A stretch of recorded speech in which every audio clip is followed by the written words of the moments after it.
Welcome to the Liquid Courage Podcast presents Never Have I Ever, the podcast where I, Amanda Pereira, sit down with a friend, grab a yummy beverage, and play the infamous drinking game, Never Have I Ever.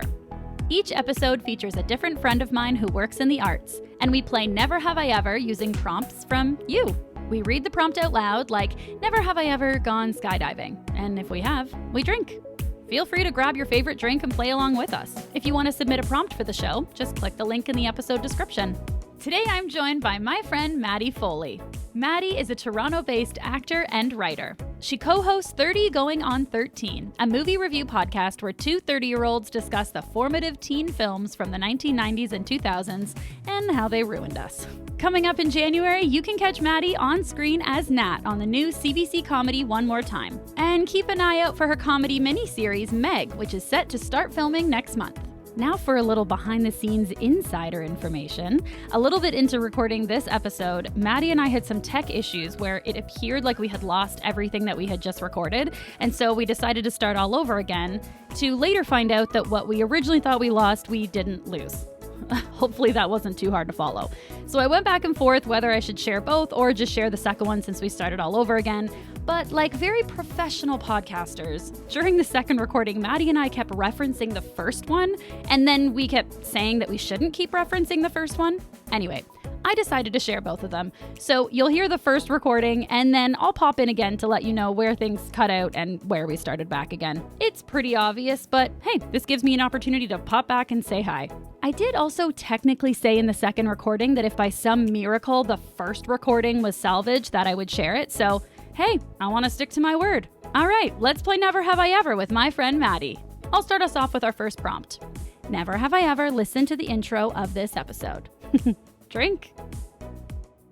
Hi, Maddy. Hi, friend Maddy. How are you today? Hi, I'm so good. I'm so excited to be here right now. I know. I'm excited to have you. Two podcast gals just living our lives online. Two podcast moguls, Canadian podcast moguls, comedians, talented queens, some humans. would say. Oh, my People. God. People. It's so fun. Wow. How are you? What an intro. I'm doing great. I've genuinely been so excited for this today. I was going to text you earlier and be like, see you soon. I'm like, no, I'll just see her soon. Like, I don't have just to text with no her. info. See you soon. Yeah. With no info. Hi, see you Hello, soon. see you soon. Hope you're going to be there. Hi. And I'm like, no. I've been so excited. I am drinking today. So I don't know if I told you, but Flying Monkeys Brewery here in Ontario, Canada, is supporting this Never Have I Ever podcast. So they sent me like the drinks for the show. Yeah. And so they sent me a bunch of different ones. So fun. And I'm choosing them specifically for my guests. So this one is a hard seltzer and it's called Tangerine Fuzz Machine. I drank it one other time, but I loved it so much. But I just felt like you would really appreciate the artwork of this. It feels a little nostalgic, like your brand. Yes. You know? I would have drawn, is what I was going to say. I would have drawn that on my notebook in like grade 6 and been kind of like, maybe I should be a visual artist. Maybe that's what's in my path. I did shit like that all over my freaking agenda at school. I love that can. It's cute, eh? You know what? Flying Monkey, and I'm not just saying this because they gifted us They drinks, give you but like for free stuff. Because they gave me free stuff. I would say this regardless, behind their back. Their artwork is incredible on their cans. Like it really is. It's so cool. Yeah, that would be a sick gig. A beer artist, a beer can, visual artist, graphic designer, hashtag marketer / PR in New York. I'm obsessed with that. Frig, I already lost my train of thought because I wanted to ask you. You're such a capitalist mogul, like pig, but in a cool way. You have sponsors. I am wearing pink today. I'm obsessed with lovely. That. You know what I've learned, Maddy, honestly, is like if you ask people things, the worst thing that can happen is they say no. But if you don't ask, the worst thing that can happen is they would have said yes, and like you didn't ask. You know what I mean? That's beautiful. Yeah. Thank you so much. I have it tattooed on my scapula on the back of my body. That's the podcast for today. Thanks for joining us. Thank you so much for joining us. Subscribe below. That's my problem. I don't like asking. I hate asking. I need to learn how to do it. Why? Why don't you like to ask? Because asking for help has always been equal weakness in my life / family / like I don't always want to say the word culture because I'm white, planet, you know what I mean? Galaxy. Yeah. No, that's fair. That's fair. It's such a shitty, or it's such an unfortunate lesson that we learned that asking for help is weakness. Yeah. Like, it really sucks. Yeah. It just does such a disservice. I'm looking back through my history. There's gotta have been like a daycare assistant that like was ruthless to me one time or something about when I asked for help, because I just feel I'm so against it. Like internally. So I'm like, someone must have fucking done something back in the day. Yeah. I mean, okay, so I have this theory that just popped into my head, but then I realized I have this theory, but you made me realize it. But you have it for real, yeah. But I've had it, yeah. Is that I think whatever context we first learned to feel shame as a child is like a large imprint. So if you learned... Forever. Yeah, as a kid, like if one of the first 5 times that you felt shame as a kid was when you were asking for help, I think that fucks you up asking for help. Or if it's like you felt shame, your hand on your forehead. Or like if one of the first 5 times, I'm just throwing out 5, that you felt shame as a kid, like for me was something like, oh, you don't know that. Like you should have known that, but you didn't. Like I haven't always been great at asking for help. I am getting better. However, asking like... Oh wait, what is that? Or what does that mean? Oh, like hell no. There's like a critical, okay, I'm a scientist. There's a critical window for shame. And when something happens, you take the core of that experience and then, okay, I'm obsessed with that. That's what I'm thinking. Like truly. I mean, that's also so smart. That's what I'm thinking. Everybody tell me what you think. I also have to give credit to... You're like, this is actually... I've just stolen this. This is actually... I actually did a master's in this. So. Yeah. I've actually been studying for my entire life. I've been studying shame for my entire life. Shame my entire... Honestly, I've been practicing I actually kind of have been, yeah. I actually have a PhD in shame. It was also... Erin from Curious Tourism, formerly known as Alpaca My Bags, that we both know. Alpaca My Bags, yeah. Because she works in marketing, or used to. No, I think still does. And she has an incredible podcast that we just named. You should go check it out. But she is also someone who helped me in asking for help, because she told me how, like, there's so many companies that have budgets for marketing or budgets for, like, donations or supporting community art. And at the end of the quarter, they haven't spent that money and they don't know what to do with it. So solve their problem and ask them, like, hey, I could be your solution. You know, that's a helpful way of looking at it too. No, that's so smart. I love that. That is so smart. I feel preachy now. Am I getting preachy? No, it's like, it's more like life coaching, because I asked for it and I need it. I was gonna say, but you didn't ask for it. Okay, no. This is the situation I put myself in with everyone. I always go into everything. I go, I know nothing. Can you help me? And then I try, and I soak up their ideas. I wear their skin. I'm like a psychic vampire. Yeah. And then I go, I think I learned something today. And then tomorrow I wake up, forget it. Back to square one. Okay. Also, I feel like as your friend, I need to give you more credit than you're giving yourself. You have so many fabulous ideas. When I talk to you, I walk away feeling inspired. Also, I watch your TikTok and you have a ton of comedic ideas too. So please. Woman sitting in bed, as my one friend Blair described my TikTok brand. Woman sitting in bed with half-baked idea.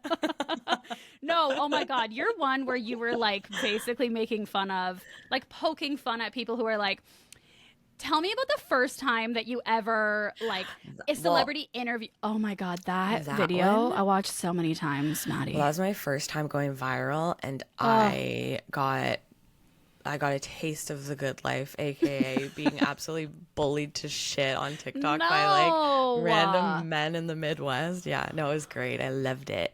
Are you serious? Oh yeah, TikTok's full of terrible people. Shockingly. Yeah. Women aren't fun. Women aren't #women-aren't-funny vibes. Yeah. Number one hashtag. And then also just like straight up death threats, and you're like, God, I didn't even care about what I'd made. Why do you? You also shared no polarizing view in that. You shared a comedic point of view, but nothing so not polarizing. Political, religious, like literally not. I can't even talk. Literally nothing. I know. So now I'm gonna get bullied. No, dude, you will by TikTok. Wow, I will by Dude, it's crazy. It's Midwestern, all Midwestern middle-aged white men. Men that have fish in their pictures and fucking gas station sunglasses on, and they're way too close to the camera for their little tiny profile. Those guys. Wow, they'll get you. Look at that specificity. Comedian, everybody. Comedian right here, because they'll get you. Rule of three and be specific. I try, and everyone will be like, yes, and. I try really hard not to, I find, like something I'm trying not to do is I find when I find out that people fish and or hunt, I'm turned off immediately as a human being. Same. But should I, I'm trying to not. Like, shouldn't we quest for non-judgment? I don't know. Where's the line? I'm getting, you know what? My social battery is so little now. There's so few people in my life that I can even give attention to. A hunter and or I'm a fisher who like kills their fish and like smacks them on the rock. They're not making in. Right. They're not making into my circle. Right. And like, do I hate them to their core?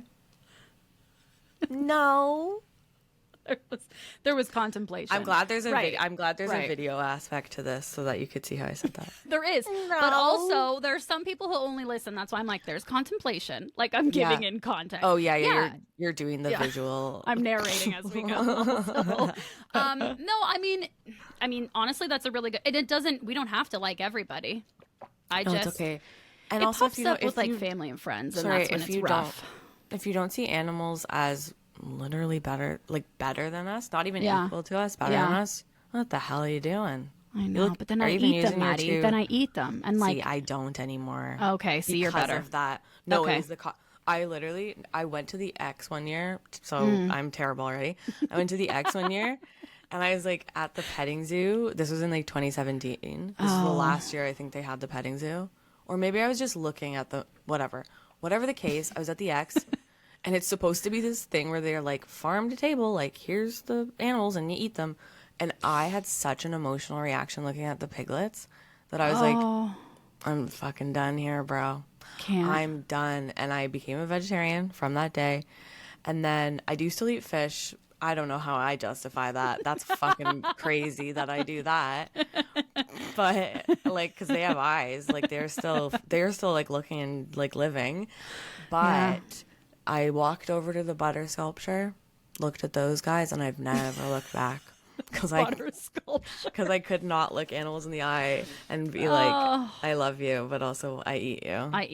And I don't. But I mean, for me, like I don't. It's not like I make sure that it's kosher. I don't. No, but you need the cognitive dissonance though, because frankly, the anemia from being vegetarian, the weight gain, the inflammation, the amount of pasta that you're like, this is all I can sustain myself. Well, that's the other thing, Maddie. I can't have gluten. So I'm like, not like boo-hoo. I'm sure I can find a way. There's so many people who are like vegan and gluten, like who have a ton of allergies. Yeah, but no, Amanda, those people, their lives become, what am I eating today? 100%. I don't want that to be my life. No, it you have to. It slowly is becoming. I'm the person now, I'm the friend where when we go out for dinner, I have to look at the menu ahead of time, and not because I'm excitedly choosing what to order, but because I'm planning ahead. I'm calling the restaurant. Do you have, like, can we get I'll take one dish. If I bring ingredients, can you make something for me?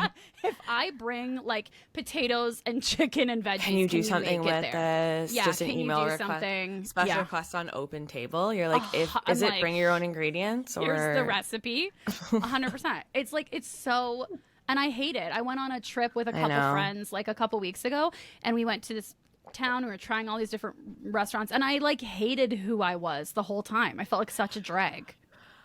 Yeah, I mean, but that's, whatever. I think, getting older, though. Your stomach, your body goes to shit, your mind. I mean, we're all over the place medication-wise these days.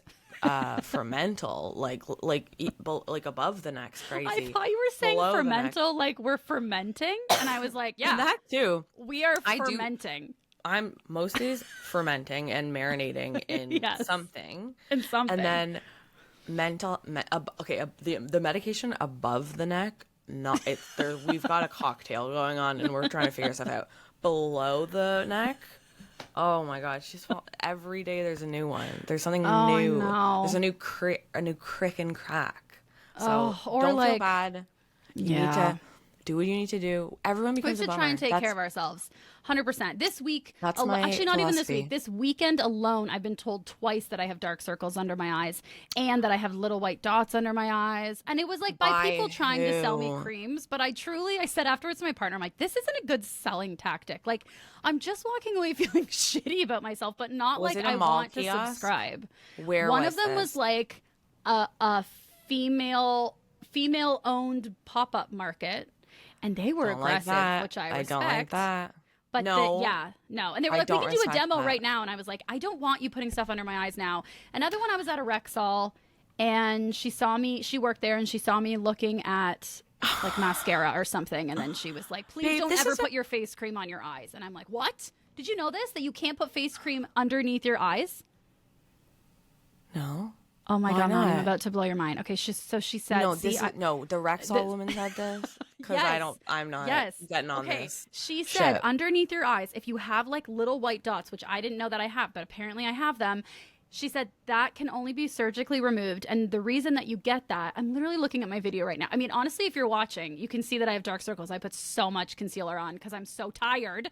Anyway, she was saying your face cream... you should not put under your eyes because the skin under your eyes is really thin and it can't absorb anything. It doesn't have like pores, I guess. So it just sits there. I am up to that point. Like, it is thin skin. Yeah. But like, I've also had dermatologists say under eye cream does nothing. Yes. Just use regular cream. Oh, see what? But then I'm also just like, whatever, I'll just get Botox. Like, who gives a shit? Like, what are we going to do? I don't want surgery close to my eyeballs. No, I got you. It just scares me. I'm a freak. I'll get anything. You're good to go. Do needles scare you? No. No. I'm like, literally put them in my face. I don't think I'd want to watch a needle go into my eye, but I wouldn't give a shit. Like, I'm a dirty, nasty freak when it comes to surgeries, self-beautifying garbage. So, but I do not like this business of a woman at Rexall, which also doubles as a pharmacy and grocery store, telling you so many things. Basically, yeah. Well, if you go and get needles in your face and it's like an outpatient situation and you need someone to come with you, I would love to come and watch how it all happens and experience it with you. Yeah. Next time I get Botox, come on in. Okay. You can see how it happens. I would actually love to come. I just want to see the whole process. And like, I'll buy you a drink. I'll bring you a little snack, a little treat. I mean, you can just come. You don't even have to do a thing. I know, but I'll be like a little assistant friend too. It's very, Botox is an interesting thing. When I was a child, I was very against anything. But now I'm like, God, if I can just buy a little bit of confidence, why not? I think everybody gets to do whatever the hell they want as long as it's not hurting other people. Well, it's your body. Do whatever you want with it. Hi again. It's me. All right. So here's about where we had to stop recording and start over again. Or so we thought. Technology really is amazing. Now when we reference things from the first recording, you'll totally know what we're talking about. Enjoy. Hi, friend Maddy. Hi.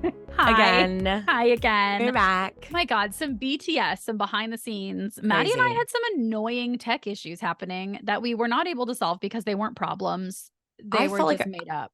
I felt like I was being like fun and cute too and like funny. Yeah. So it's so annoying when that happens because now you're probably going to get like, now I'm going to be less funny. I'm going to be less cool. I'm going to be less like, raring to go. Now I'm like the boring, not fun version. No, I genuinely don't know what to do with a computer these days anymore. Storage is full. What is that? I don't know what that means. I don't know. It shows you when it shows we have storage. You know when I feel that way is like if I feel like I did a really good audition and then I need to go in for the callback and I'm like, I don't think I'm going to sparkle the same. Am I? I don't know. Whenever the second time around. Whenever I get a callback, and I make it sound like that happens all the time. All the time I get a callback, I'm always like, refer to the video, because I'm not going to do a better job if you liked that, is what I'll say. I also find like if I do a couple different takes that are quite different from each other and then I get a call back and I go in and I'm like, I have no idea what vibe they liked. And maybe they hated the other one. Yeah. I always get so nervous about that.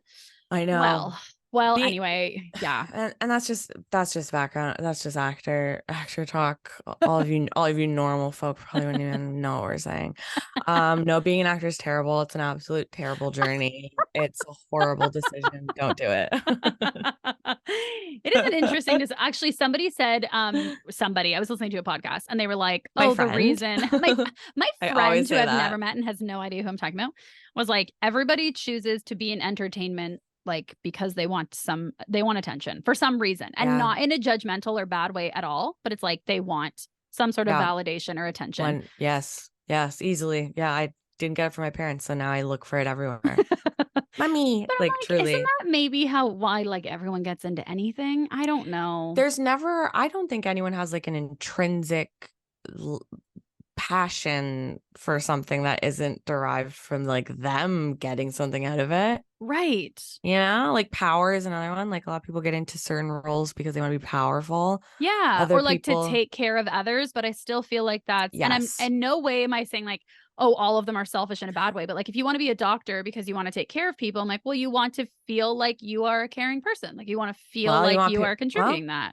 I don't know. You also want maybe like whatever. I come from a family of doctors, so I feel like I can talk shit about them.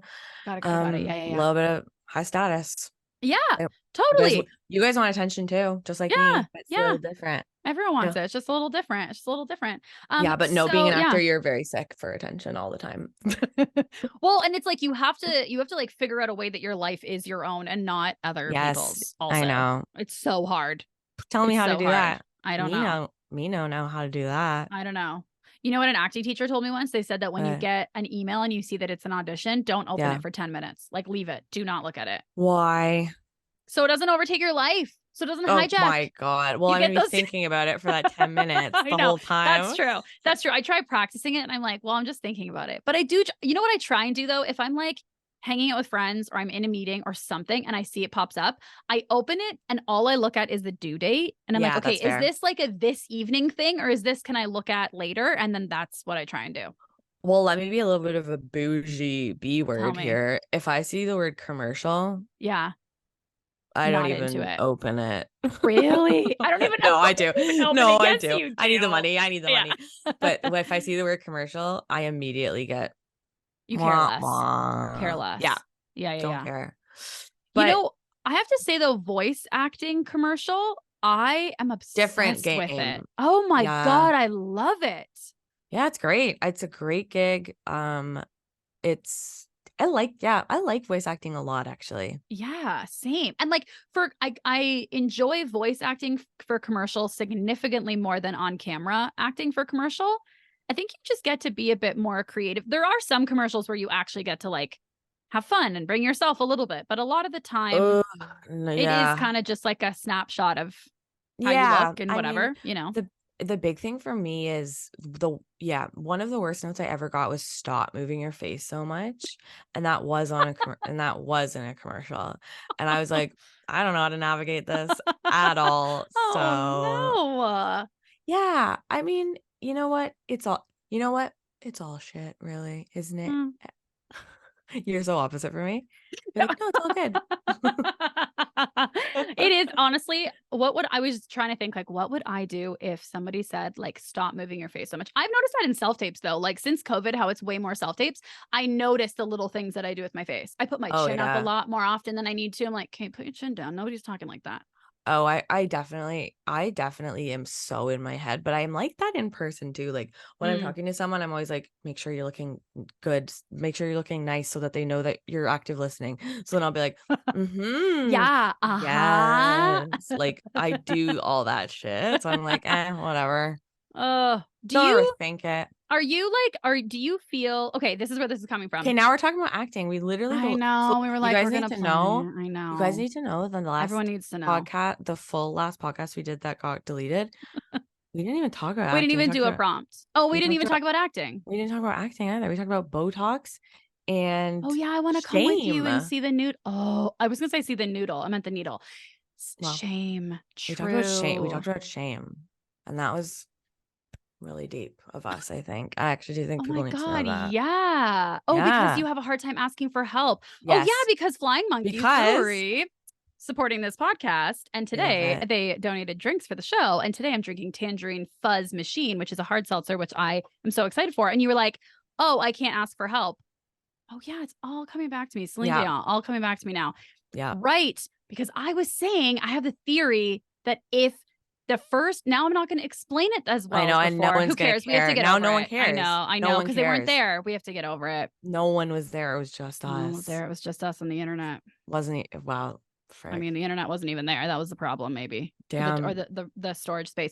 You know what's funny though? On the last one, you were like, my social battery is so low, and then it was like your computer was like, me too. Like I don't have the my space. computer was like, it does say I have 177 gigs, but I actually don't though. That was what my computer said. My battery, I don't though. Actually, I don't though. Okay, what are you drinking today? Now I'm drinking water. I love that. Mommy's drinking water with hydration. Yeah, why is your name on it? You know what? Little tape. Well, huge brag. Hashtag set life. Somebody put tape on this on a set a couple months ago when I worked last, and I kept it. Great. I kept it. Why not? Yeah. It reminds me of being employed. It reminds me of being around other people, making money for my craft. So I kept the tape. Yeah. And I'm drinking water out of it. And why am I drinking water? I'm doing a bit of a sober November, and it doesn't rhyme. It doesn't rhyme. It's not cool. There's no hashtag, but I'm doing a full-blown sober November because I went out for 2 nights on Halloween and I felt absolutely delinquent, like degenerate. I felt decrepit. The 3Ds after. So I was like, I'm not drinking for a month. Oh, yeah. Do you feel like, well, I guess it's very early in the month, so maybe you haven't felt this yet, or maybe you won't. Do you feel like you have to justify? I was thinking, like, do you feel like you have to justify it? Like, do you feel like you have to say, like, even when you're like, I'm drinking water. Yes. The reason I am. Yeah. That's shitty. Yeah. I wish you didn't feel that way. It's not because of you, just in general. I also feel like I have to make other people feel like, but I'm just doing it because of this. You shouldn't feel bad for drinking. Oh, because I'm a fucking crazy ass empath who is literally so sick in the head about it all the time. No, but that is a thing that that's understandable. Even when I say, honestly, when I say I'm vegetarian, when I say I'm vegetarian, I always go, but it's only because my stomach was getting. It's like, I know I'm just vegetarian, but I'm so concerned about everyone else feeling good all the time that I'm constantly trying to control a conversation so that they feel good. And it actually probably makes them feel bad because I'm very intense about it. So I don't think it's working. Well, listen, you could drink water if we hang out again and we record on this exact same podcast again in the future. You can drink water for whatever reason you want. I'm drinking Flying Monkeys water brew, brew, 0%, double, triple filtered water. And it's really good. And I love the can. Love the can. It has my name on it. That's me cracking. I love that. I'm going to crack this too. Let's do a prompt. Crack your can and let's do a prompt because last time we talked and didn't do for 75 minutes and didn't do one prompt. Okay. Yeah. You guys should have heard the other podcast. It was so good. Maddie, you have to stop telling them because then this is going to be subpar. But you know what you're doing? You're trying to control. Yeah. I'm also setting the bar low so that I'm sick. But it never existed. I would do that. I do the same thing. I do the same thing. Anybody who's still here wants to be here. They weren't here before. Oh, just from the beginning of this podcast. Yeah. Watch what happens. Yeah. Here's what I'm going to say. If somehow the internet somehow salvages that podcast, I will release both. Okay, and be like, look, which one came? Well, no, we're going to know which one came first now. We're going to have a poll. Which one did you like better? What do you like better? And then we're never going to look at the results because we're not driven by other people's opinions of us. I know. Look at your face, and you're like, "Well, maybe we are, maybe we are." So we're gonna play Never Have I Ever today, and I'm gonna read a prompt from this beautiful little woven basket. And I told you this before we started recording the other podcast and this one, but these are prompts submitted by viewers and listeners. Obsessed. I don't know what's in here because I want to see it for the first time with you. With that said, we are allowed to say no to any one that we want because consent, and everyone is in control of their own speech. So I'm gonna pick 2, and then you tell me which one. Oh, and I just realized I'm wearing rings on either of my hands. Okay. Do you want the one with my ring on my middle finger or the ring on my pointer finger? Pointer finger. Love it. Beautiful. That actually went against my intuition, but isn't that crazy? Yeah. This was your intuition? I threw it back in there. I don't even know No, which I one it don't trust was. my gut ever. I go the opposite of my gut. Isn't that crazy? Maddie, what if you start just going? Has it worked for you? Well, actually on those little TikTok videos where they're like, what color stone am I holding? And then it reveals the color stone. I go with my gut and then I go, no, that's not right. And then I go with the other option. It's 50-50. It's usually 50-50. 50-50. Right. And I'm really trying. And that's just a little story about me. That's just a little bit about me taking those TikTok videos so seriously and being like, am I psychic? And then really taking my time. So yeah. When I started with the therapist I have right now, I told her like, she's like, oh, so what are you coming to therapy for? One of the things was like, I think I've abandoned my like gut. Yeah. I think I've abandoned my gut voice, like my gut instinct so much that she's kind of given up and she doesn't talk to me anymore. Like I'd like her to talk to me again because there's nothing. If I was a therapist and you came in and said that, I'd be like, that's above my pay grade. You are very smart. Well, I hope it's not above her pay grade. She's really helped with it, actually. I hear voices now. Is that good? I don't know. Actually, I think probably she's working a little bit backwards that way, but absolutely honestly good. Honestly absolutely. Good. Oh, this is so good. I need to give you one of these in December. Slay voices. Okay, let's hear this. Okay. Oh, this one's silly. Never have I ever tipped less than 10%. I have. Do you remember? Drink your water and then tell me. I definitely have. What poor soul you didn't give rent to. I have done it by accident before and then made a full-blown production going, oh my God. Of course. Do you take cash? Okay, this is actually a bit of a like it's not that interesting of a story. So great to tell on the podcast. Great. In Ireland, I was recently there and they don't really accept tips. You have to say like round up before they bring you the machine. They're not allowed to like add it. They don't have an option for it. So there were a couple instances there where I did not have euros on me and I didn't tip and I felt really fucking bad. But in some places it's not a part of the culture because they're paid. I think they make a living wage. Yeah. That's why it's built into our service industry because servers don't make so so I don't think you have to.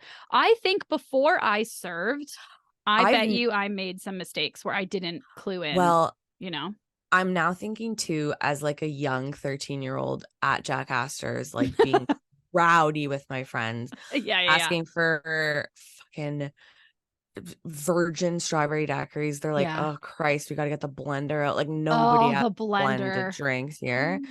Yeah. And then stealing forks, thinking it's funny, and then they're like, "We know you stole forks," and you're like, "We fucking didn't. Don't call the cops." Those days, I definitely did not tip. I had no idea what a tip was. I did not understand tipping culture. I was also like paying with like two $20 bills, and then they would bring the change back, and I'd be like, "Thank you." Like I had no idea. idea. There were many days in those grades 6 and 7. Getting the spinach Asiago dip, going to the movies. Yum. That I did not tip. Yeah. What about you? What about you? I think when I was younger, I think there might have been a couple times where like you use a gift card and then you pay the rest on card or with cash. That's and then dicey. I would tip on the leftover and didn't clue in until I started serving, honestly. I looked back and was like, oh, fuck. I think there were a couple times that I did that I didn't think, oh, yeah, I should have tipped on the whole amount, not on the amount that's now on the machine. I'm picturing you like waking up in a cold sweat in the middle of the night being like, did honestly, I tip on the remaining? Yeah. You know what though? I think that's a testament to us being very nice people. Good citizens. When I was 13, no, I was absolute hell. But having my own debit card and beyond, I think we're fucking good people. Yeah. My mom was always really big on telling us like to tip. She also always said like if you are going out for breakfast, you tip 20%, even if they were the worst in the entire world, because they have to deal with people before they have food and before they get coffee, and they have to get up early, and you don't want to. Sweet. So, and my mom would talk about her days in serving, just like mention that she used to be a server, and she was always like, no, you tip servers. So even when I was young, I knew that it was a thing, but I didn't know the logistics of gift cards. Like I didn't. understand that at all. I was dense as hell in grade 7 and 8. I literally thought a tip was like, baby. I thought a tip was like, Oh, job, wink. sweet cheeks. Like, I thought it was like a, like, and they're like, stop moving your face so much. like the waiter is like, can you deliver that without moving your face? I literally thought it was a extra add-on, like kind of like a confident, cocky, like, keep the change, dolly. Yeah. That's what I thought a tip was. Yes. Like, Yeah. So I was not doing that. And then when I found out it's how people make a living, then I did start. Yeah. Totally. Yeah. Oh, that's great. Okay. Oh, this is the we same have one that I had more in than my one. hand. Yay. I know. I'm so proud of us. Even I'm okay. such a talkative little devil. No, I love it. I mean, it's also like, it's not like I steamboat don't know you. everybody. And who I am I? know. Like me, literally, it's my podcast, and you've had to be like, Amanda, I we need know. to do a prompt. Like, we have to stop talking. I'm like, Yeah, I but know. it's because know. it's because I'm a steamboat though. Like I if don't I think get you're. Wait, a steamboat. Wait, is it? This is all tying into what we recorded before and lost so much because you said you can't ask for help, and I said I can't ask like, if hey, that's what the does right that word to mean? use. Yeah. Yeah. And wait, So steamboat, isn't it steamroll? So it's totally steamroll. So you are correct in that. Cool. I love I do always love to do a little bit of adjacent things. And I'm actually the exact opposite of you. I love it. In that I love getting a word wrong and I love being close to it. Like Scotch. What is that? Scotch? Egg. No, not Scotch Did egg. I say fucking egg? Scotch tape? Not Scotch tape. Scotch What's tape. the fucking expression about Scott? Bonnet? No. Oh, that's a pepper. Whatever. You know what? It doesn't matter. Okay. But I like to be wrong. And I think it's Yeah. silly and fun, fanfare to be wrong and just I say words. love that. Yeah. Wait, hold on. I will get to this prompt, but I'm like, oh, that's so incongruent with the idea that you are also like a perfectionist. Thinking about what other people think. Yeah, thinking about what other people think and like wanting to sort of.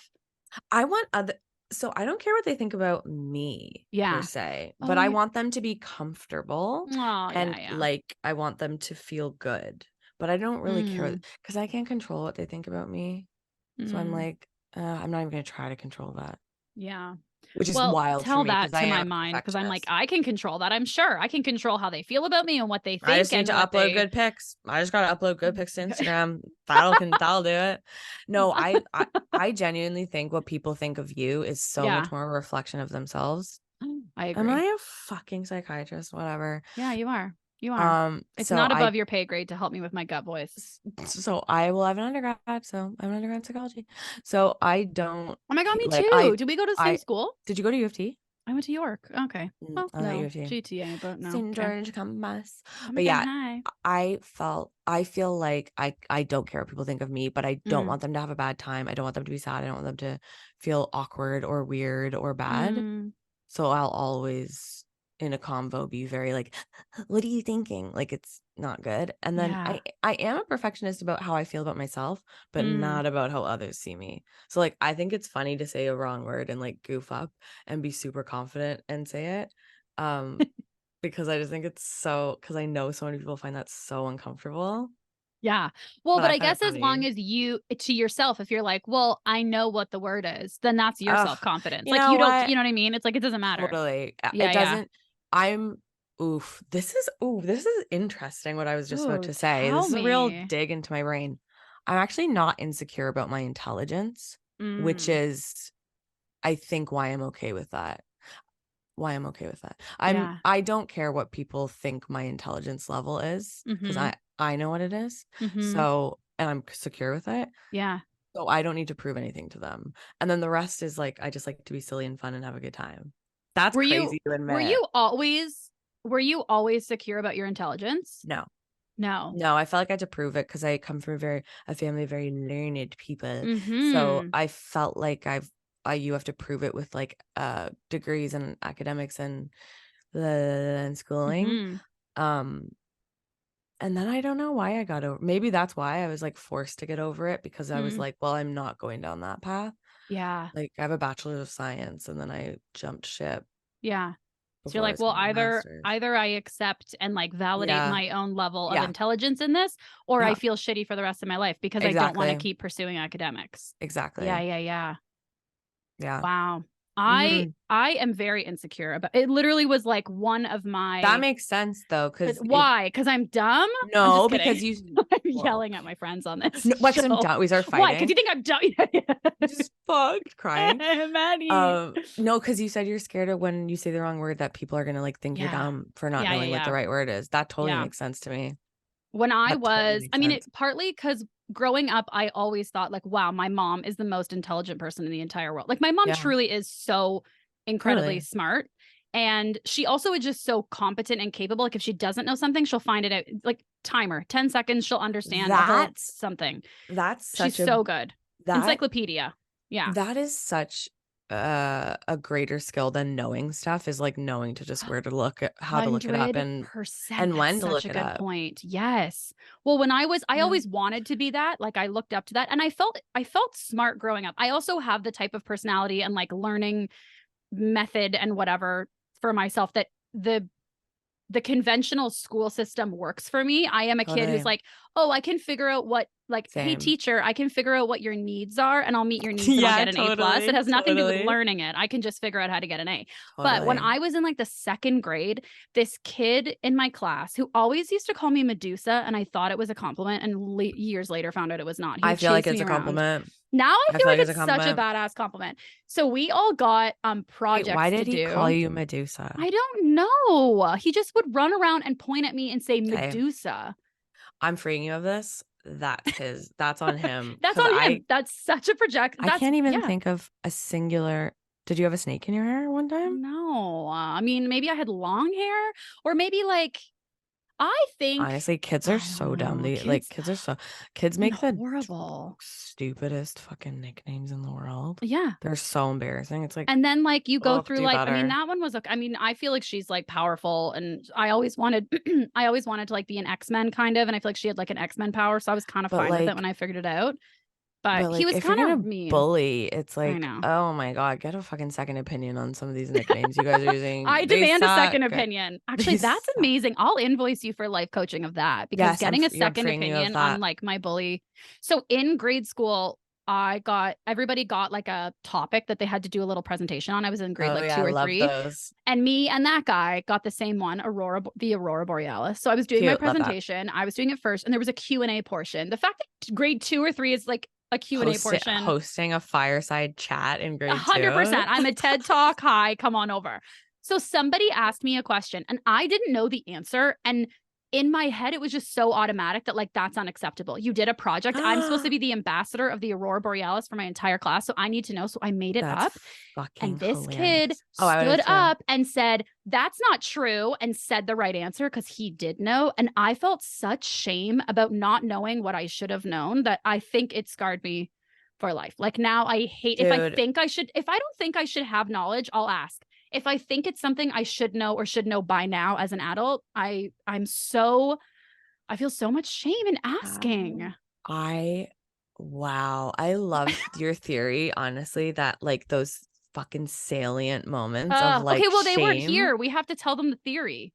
Okay, the theory that she has is that when you experience deep, deep shame as a child, the first few times, like maybe between 5 and 10, whatever those events are pertaining to, will kind of stick with you for life. So in her case, it was this Aurora Borealis moment.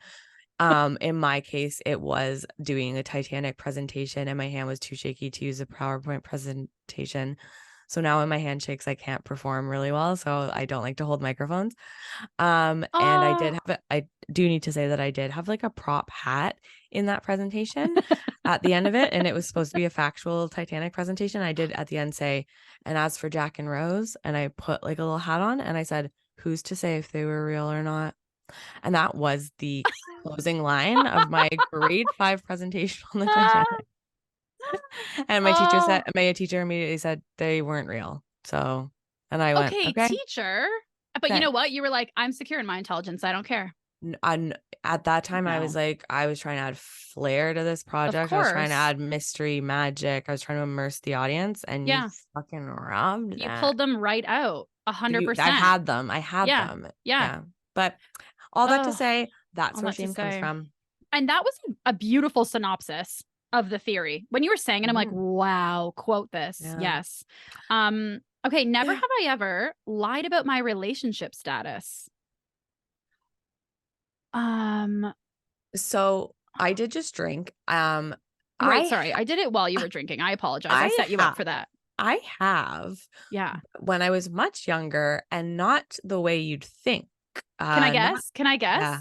Yeah. Did you lie and say you had a partner when you didn't? Yes. Yes. And to be fair, in high school, I was quite as the kids say, a delulu girly. Oh my God, what's a delulu girly? See, I have no shame, and now I'm going to enjoy it. Delusional, full-blown delusional. Oh, I understand. Okay. So I would have a lot of situationships with young boys. Mm. I was a young girl at the same time too. I do need to disclaim that.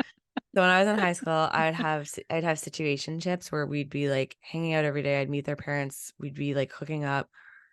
And then I would be like, we're obviously dating, right? And then they'd be like, no, you fucking idiot. So like I had a lot of that where I'd be like, so confusing.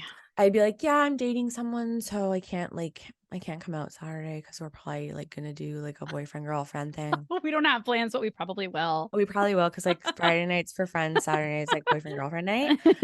And then they'd be like, no, you're not. But as an adult now, looking back, I'm like, well, I wasn't lying. I guess I was under the impression that we were dating, because we did everything dating people did. Yeah, I was gonna say, oh, sorry, we hung did out, date, met their families, did sexual did sexuals, that's dating. Yeah, but not dating though, because not in the MSN name. In the MSN name. Oh no, you're right. Not being paraded around. So there's a lot of being paraded around. I'm so stupid. How did I miss those signs? So yeah, I lied about the other way around. I don't know if I'm like, it's funny because when I read that, I was thinking, oh, maybe I've lied about having one when I haven't.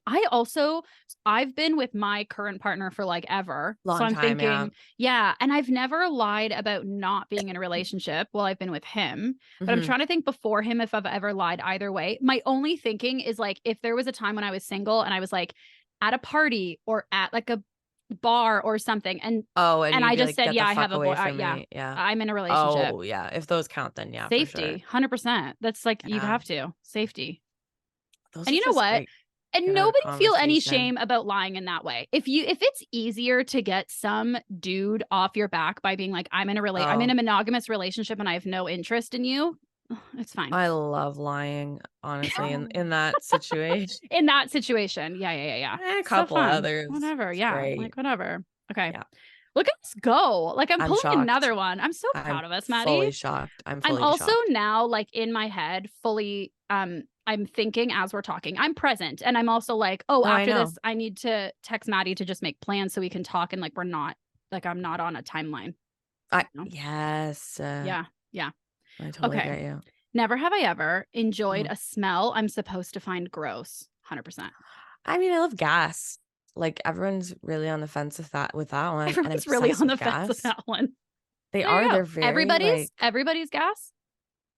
Everybody's like, no, everybody like 50-50. Some people are like, yeah, I'm obsessed with gas. And then other people are like, gas is a terrible smell, but I love gasoline. I would stick my head in a gasoline puddle. I didn't know if you were talking about gasoline or farts. When I said everybody's gas, I didn't mean like, do you like Petro Canada? Do you like Shell? I'm like naming the gas station. I thought you meant. I'm like, yeah, I can smell the different kinds. No, that's so funny that you'd think I'd call a fart gas. Everybody's gas. Gas. I love when people pass gas. I love gas. No, I love the smell of gasoline. I love the smell of gasoline. That's a good one. Nail polish remover or like Sharpie markers. Those smell good too. I used to stick a Sharpie so far up because it smelled so good. Oh god. I just like color in your nostril so then you can just live with the smell. It smells so good. There's nothing really gross. Like I do wish I could give this person actually like a grody answer. Yeah. I don't really have I will say my dog, her breath would smell, and then at one point puppy breath. She was like a pug, and so in her folds sometimes she had a little yeast infection, and I loved the smell of that. Yeah, and people were like, and I'm like, I will soak it up. I wonder if that's parenthood. I think it is. I know. I swear to God, I think it is. I Yeah. love everything about my baby puppy. She's so cute. And Yeah. she's not a baby puppy. She's 2. Yeah, like I wish I like the smell of like pee or something like gross for everyone, but I don't. I'm pretty Yeah. I feel smell like sensey. sometimes though, you fart and you're like, oh, that doesn't smell bad. Like it's supposed to smell bad, and sometimes you're like, oh, I'll or have I'll say, I'm like, oh, it doesn't smell bad. I'll have an objective to my own fart where I'm like, I know that smells bad, but it's not Yeah. affecting me the same way that Yeah. for others it would. I definitely have that. Yes. Yeah. Where you're like, oh, this is Less supposed to smell bias. bad. Yeah. I'm like, I know this is bad, but I'm not really as affected as you're going to be in As about you 2 would be if you were seconds. here. Yeah. Yeah. And I'm like, oh, okay. Yeah, All I right. have that. Ooh, never have I ever seen a ghost. Oh my God. That's so fun as fuck. Okay. I've never, and I wish I had a little bit. Or maybe Okay, not I have too 2 much more. I'm so stories. I excited. actually need to So put this out. excited. So Okay. one of them, this isn't really a ghost, but one time I was sleeping at my aunt's house. I woke up. I was like 6 years old. Yeah, I'd be like 7 or 8. Woke up and the entire window was just a blue light shining in my room. And other people have talked about this fucking blue light, and I don't know if it's connected to aliens. Whatever it is, I walked in my aunt's room, freaked the fuck out, came back, and it was gone. So that is something I have experienced. I remember like to a T. Wait, The how old were second you, Maddie? How old were you? 7 or 8 Oh at the my time. God. Oh, yeah, you But said I was like 7 or 8. Oh my God. fully awake, and I was like, So scary. and it was just like a blue abyss in outside the window. And then Oh my God. I know. And if anyone's experienced that, please reach out to me. I Oh want to have my like, God. Please. this would be the only Facebook group that I would ever be interested in having, is just people that have had that experience. And then the second one, when I was 6, I was lying on my in our old house, lying on the living room floor. A woman walked by. She was super pale, short red Shut up. hair. I waited for her to ring the doorbell. She never did. Never left a flyer. She never walked back. So I waited for like 20 minutes. She never walked back down the path past the bay window. And I went and opened the door and nothing was there. And there was no woman. And there's no way to like not walk back the way you came because there's hedges everywhere. I'm pretty sure she was a ghost for sure. Oh my And God. then like shortly after that happened, I'm pretty sure our neighbor died. So there was like weird stuff going on. Yeah. So I definitely feel like she was a spiritual Oh my projection. God. Mm-hmm. After those like I'm okay, so I always am like, I don't believe in ghosts, but then I'm afraid Totally. of them. So like, do I or Yeah. do I not? I think I do, and I'm just afraid. But my thing is, I wish I could see one, but then I'm also like, I think it would completely like Destroy your scare life, me to scare you shit. so Yeah, much. did it totally like how were you afterwards? You weren't freaked out or you thought about it No, a lot after? Like, both of them felt really normal as they were okay. happening. The blue light scared the fuck out of me like at the Yeah. time, but then I wasn't like PTSD Yeah. vibes, the DSM-5 as they refer to. I was gonna say, oh my Uh God, my therapist is like major PTSD vibes.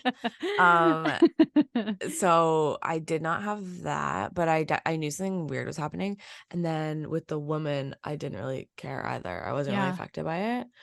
I have had like night terrors and stuff as an adult where I've seen like hallucinations of like things in my room. Oh, Um, but and those are terrifying, but yeah. nothing lasting. I'm kind Mm, of like, if you're open to it, you'll see stuff. If you're not yeah. open to it, you won't. I Yeah. don't know. Oh, That's what I I don't think. know why I'm so afraid of seeing something. Like, I guess, like, logically, I get it. It's like, oh, do I think I'm in danger? Do I think they're, but I also don't think that every ghost you might see has like ill What are they gonna intentions with you. do? Yeah. What are Like, they gonna fucking do? and also, like, if I'm gonna die, I'm gonna die. I don't I've know. never heard of a ghost killing someone. I've only really Hmm. heard of them like bouncing balls and like closing Well, and having sex cupboards with and you. I hear shit. about that on TLC all the There's a time. lot of sex with There's a lot of ghosts. Yeah. sex with ghosts. What is I up with that? There's so I'm much sex with ghosts. I don't know. I don't know. I don't I know. don't I know know nothing, either. you I know? know. I don't I know know. a thing. I know. Okay, I'm going to do one more with us. Do we have 3 minutes left? Yeah, we have 3 minutes left. Okay, let's do one it. For us. Okay. Speedrun. Okay. I think all the time. Never have I ever made up a story to seem cooler than I was. That's literally my entire life. That's all I ever do. That's frankly, this is an attack on me, frankly. Who submitted this? Did they know that Maddy was booked on the show for today? Did Maddy submit this? Do you remember one that like you got caught in or that you really regret telling or the one that really worked maybe too?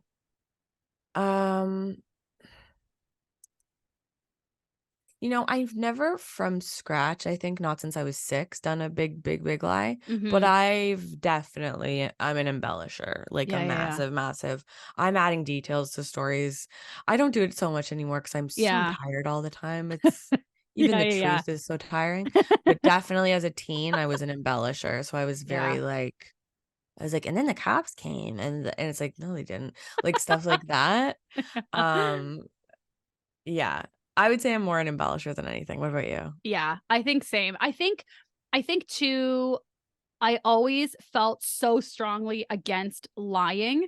And then also in a moment, if I saw like, oh, this is the part of the story that this person's really connecting with or really jiving with, I would like really lean into that part of the story. Yes. So I could find that. And my partner was a really good gauge of that for me because he knew me and he's been with me for so many years and he's like, he might have heard the story first or whatever.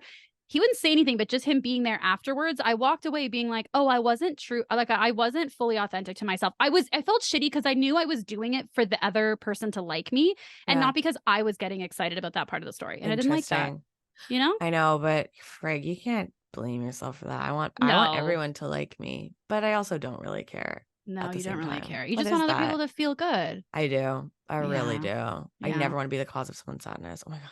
I know. It gives me but also it's inevitable. That's the other thing though. It is inevitable. Totally. You're going to hurt people. You're going to make them feel crappy. Yeah. I also think like, that book, Everybody Poops. I literally think that's like Everybody Lies too. And everybody hurts. No one steal that idea from me. I'm gonna make a shirt. I'm gonna make a little book. Write a book. Yeah. Okay. Well, my last one, a little book for children. My last let's see one, if we can do it. We have is, less than a minute. Never have I ever played Never Have I Ever on a podcast. So fun. Love and you. I drink my water. Bye. Cheers. Yeah, that was so fun.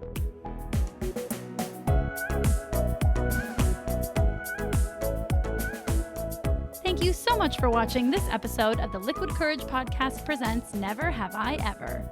If you liked what you saw and you're looking to support the show, here's a few ways you can help. You can leave the show a 5-star rating and review on Apple Podcasts, or you can follow the show on Instagram and TikTok at Liquid Courage Podcast, or, and best of all, you can tell a friend about the show. Tell a family member, tell a coworker, post about your favorite episode online. Spread the word. That really is the best way to help support the show and help it grow. Did I just rhyme? Okay, until the next episode, cheers.